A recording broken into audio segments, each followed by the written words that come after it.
तर एक्सपेन्स मध्ये major expense आहे कॉलेज फी सपोज माझी 10,000 आहे. तर नमस्कार मित्रांनो, या नवीन एका व्हिडिओमध्ये आपलं सर्वांचं स्वागत आहे. एक डोक्यामध्ये कॉन्सेप्ट आला, त्या कॉन्सेप्टला धरून हा मी व्हिडिओ बनवणार आहे. आपण मोठे झालो, शिक्षण पूर्ण झालं, स्वतःच्या पायावर उभे राहिलो, 4 पैसे कमवायला लागलो की आपण आपल्या आई वडिलांना एक प्रश्न विचारतो. तो प्रश्न कोणता आहे? तो प्रश्न असा आहे, तुम्ही माझ्यासाठी काय केले? नकळत का नव्हे ना आपल्या तोंडातून चुकून हा प्रश्न निघतो नेहमी की तुम्ही माझ्यासाठी काय केलं. तर या प्रश्नाचं उत्तर देण्यासाठी मी तुम्हाला काहीतरी बनवायला सांगतो.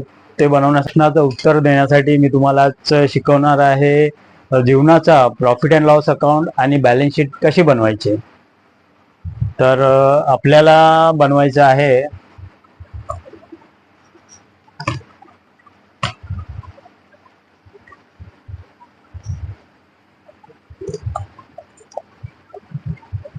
जीवनाचा profit and loss account and balance sheet.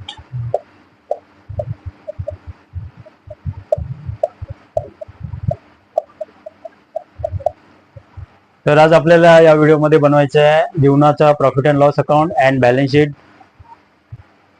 आपल्याला ही जीवनाची प्रॉफिट अँड लॉस अकाउंट आणि बॅलन्स शीट 11वीच्या नंतर 11वी ते अप टू ग्रॅज्युएशन जोपर्यंत आपण सेटल होत नाही, चांगली नोकरी भेटत नाही, आपल्याला आपल्या पायावर उभे होत राहत नाही, तोपर्यंत आपल्याला हे प्रॉफिट अँड लॉस अकाउंट आणि बॅलन्स शीट बनवायची आहे. सपोज आता इयर चालू आहे 26-27 आणि मी आहे 11वीला 11th स्टँडर्डला. 11th स्टँडर्डला कॉलेजमध्ये आहे. तर कॉलेजमध्ये मेजर एक्सपेन्सेस माझे आहे कॉलेज लाईफमध्ये, जे माझी आता कॉलेज लाईफ चालू झालेली आहे. तर कॉलेज लाईफ मध्ये माझं मेजर एक्सपेन्स साईड आहेत. प्रॉफिट अँड लॉस अकाउंटमध्ये आपण डेबिट साईडला आपले एक्सपेन्स सर्व रेकॉर्ड करतो आणि क्रेडिट साईडला income and gains balance sheet आहे खाली. तर एक्सपेन्समध्ये मेजर एक्सपेन्स आहे कॉलेज फी सपोज माझी 10,000 आहे वर्षाला. ट्युशन फी आहे 60,000. टोटल वर्षाचा खर्च मी रेकॉर्ड करतो. स्टडी मटेरियलला एक मला 20,000 लागतात. पिकनिक फी वर्षातून एकदा कधी पिकनिक जाते तर त्याला 10,000 रुपये स्पेंड होतात. त्यानंतर मिसलेनियसमध्ये एक 20,000 मी स्पेंड करतोय. हा माझा मेजर खर्च आहे वर्षाचा.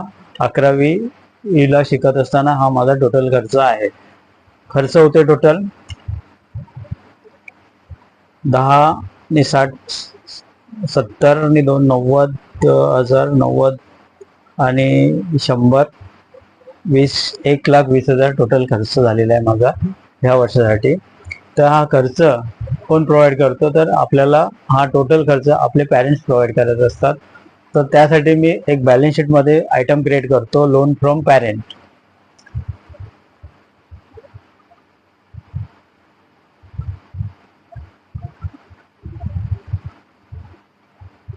लोन फ्रॉम पॅरेंट हा खर्च झालेला आहे माझा 1,20,000. बरोबर आहे. आता आणखी एक मी माझ्या प्रॉफिट अँड लॉस अकाउंटमध्ये आणखी एक एक्सपेन्स साईड ऍड करतोय. कारण जेव्हा आपण कोणाकडून लोन घेतो तर लोनवरती आपल्याला पे करावं लागतं इंटरेस्ट. तर मी हा जो लोन मला मिळालेला आहे पॅरेंट्स कडून त्यावरती पण मी एक इंटरेस्ट रेकॉर्ड करतो. सपोर्ट 10% मला पे करावं लागतं. तर 10% होतात 12,000 इंटरेस्ट ऑन लोन.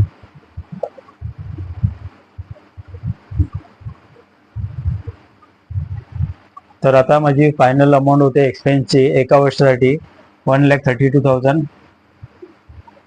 आणि इथे मी लोनमध्ये आता हा इंटरेस्ट ऑन लोन आहे तो आपल्याला पे करावा लागणार आहे पॅरेंट्सला, म्हणून लोन फ्रॉम पॅरेंट्समध्ये मी आणखी एक ॲड करतोय.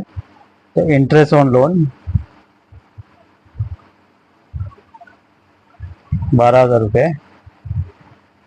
तर 1,32,000 माझा टोटल वर्षाचा खर्च आहे आणि हा मला ही टोटल अमाऊंट माझ्या पॅरेंट्सकडून मिळालेली आहे. लोन फ्रॉम पॅरेंट्स झालेलं आहे 1,32,000.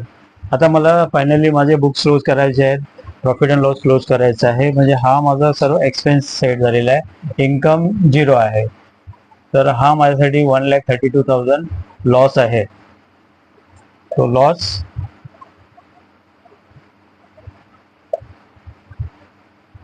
लॉस मी कुठे कॅरी करणार, तर बॅलन्स शीट साईडला मला, असेट साईडला मला तो रेकॉर्ड करावा लागेल. Loss for the year 26-27 1,32,000. म्हणजे 2026-27ला जेव्हा मी माझे बुक्स क्लोज करणार आहे, तर माझा टोटल बॅलन्स शीटमध्ये लोन फ्रॉम पॅरेंट्स असणार आहे 1,32,000. लॉस आहे माझा 1,32,000. जेव्हा मी नेक्स्ट इयर माझी ओपनिंग बॅलन्स शीट असणार आहे, जेव्हा मी 27-28ची जेव्हा क्रिएट करेन, जेव्हा नेक्स्ट इयर माझी बॅलन्स शीट मी जेव्हा बनवणार, बॅलन्स शीट आणि प्रॉफिट अँड लॉस अकाउंट, तर माझी ओपनिंग बॅलन्स शीटमध्ये असणार आहे, ओपनिंग लोन असणार आहे, लोन फ्रॉम पॅरेंट 1,32,000 आणि लॉस असणार आहे 1,32,000. ही झालेली आहे एका वर्षाची बॅलन्स शीट आणि प्रॉफिट अँड लॉस अकाउंट. असं अकाउंट्स आपल्याला बनवायचे दर वर्षासाठी. म्हणजे 11वी, 12वी, 13वी, 14वी, 15वी, up to graduation, post graduation, जोपर्यंत तुम्ही तुमच्या पायावरती भक्कमपणे उभे राहत नाही आहेत, तोपर्यंत तुम्हाला हे बनवायचं आहे. May be he amount parent from loan, he amount जेव्हा तुम्ही फायनल तुमचं एज्युकेशन कम्प्लीट करा, तेव्हा ती मे बी अमाऊंट असणार आहे 20 लाख, 30 लॅक्स, 50 लॅक्स किंवा अबव 1 करोड असणार आहे. कारण आता बघितलं तर शिक्षणाचा खर्च दिवसेंदिवस वाढत चाललेला आहे. जेणेकरून ही अमाऊंट आहे लोन फ्रॉम पॅरेंट्स, तर ही वाढलेली असणार आहे. हा व्हिडिओ बनवण्यामागचा एक मेन हेतू असा आहे की मुलांना समजलं पाहिजे की पॅरेंट्स आपल्यासाठी काय करतायत, की आपलं एम काय असलं पाहिजे, की जे हे लोन आहे आपलं पॅरेंट्सकडून जे मिळालेलं आपल्याला एज्युकेशन लोन आहे, ते लोन आधी आपल्याला कमी करायचं आहे. जेव्हा आपण आपल्या पायावर उभे राहतो तेव्हा स्टार्टिंगला हे लोन कमी करायचं आहे. त्या टायमाला तुमची ही PNL उलटी असणार आहे. कारण तुमचा एक्सपेन्सेस मी इथे रेकॉर्ड करतोय because of you are a student. तुमचं इन्कम 0 आहे. जेव्हा तुम्ही कमवायला लागणार आहात तेव्हा तुमची इन्कम वाढणार आहे. इन्कम वाढल्या कारणाने तुमचं दिवसेंदिवस प्रॉफिट होणार आहे आणि तुम्ही कॅपेबल असणार आहे. जे लोन तुमचं बॅलन्स शीटमध्ये दिसणारा लोन तुम्ही हळूहळू पॅरेंट्सला पे करणार, तेव्हा हे ऑटोमॅटिकली जे 50 लाख किंवा 30 लाखाची लोन अमाऊंट इथे उभी राहिलेली असणार आहे, ती ऑटोमॅटिकली कमी होत जाणार आहे. जेव्हा तुम्ही तुमचं एज्युकेशन कम्प्लीट करून स्वतःच्या पायावर उभे असणार आहात आणि चांगल्या प्रकारचं इन्कम तुम्ही गेन करत असणार आहात, तेव्हा तुमचं ही लोन अमाऊंट ऑटोमॅटिकली कमी कमी जाऊन एक दिवस ती 0 होणार आहे. जर हा व्हिडिओ तुम्हाला आवडला असेल तर लाईक करा, कमेंट्स करा. कॉन्सेप्ट थोडा नवीन आहे, मे बी आवडला असेल किंवा आवडला नसेलही. जर आवडला असेल तर नक्की कमेंट्स करून सांगा की हा व्हिडिओ कसा वाटला तुमच्यासाठी. आणि हा कॉन्सेप्ट जो माझ्या डोक्यामध्ये आलेला, बरेच दिवस मी ऑफिसमध्ये काम करता करता माझ्या डोक्यामध्ये आलेला की असं काहीतरी आपण एखादा व्हिडिओ बनवू शकतो जो मुलांसाठी, जे मुलं शिक्षण करत आहेत त्यांच्यासाठी कुठेतरी फायदा येईल. हे प्रॅक्टिकली आहे. जेव्हा तुम्ही कामाला लागणार आहेत ॲज अ अकाउंटंट, तेव्हा तुम्हाला दुसऱ्यांची बॅलन्स शीट आणि प्रॉफिट अँड लॉस अकाउंट बनवायचं आहे. तर मी तुम्हाला तुमच्या ड्युरिंग द एज्युकेशन लाईफमध्ये तुम्हाला तुमचं प्रॉफिट अँड लॉस अकाउंट आणि बॅलन्स शीट कशी बनवायची हे दाखवलेलं आहे.